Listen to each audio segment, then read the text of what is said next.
Ué, Opa! o que você tá fazendo aí com esse vaso doido? Oi. Ah, eu tô desentupindo. Acho que tá entupido. Será? Eu acho que sim, eu já pus a mão aqui. Sim. Isso é um vaso estranho, mas eu vou chamar, tem que resolver. Grandes conquistas na sua vida. Deus Mas aqui abençoe. é só varrer aqui. O negócio tá assim.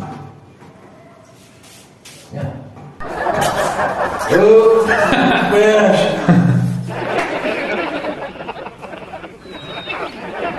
Miséria, só chama a gente quando a casa tá caindo. Pelo amor de Deus, resolver, me ajuda. Eu preciso do seu propósito. Ele gosta. Coloca a mão aqui. Aqui é onde acontece o milagre. O milagre das conquistas.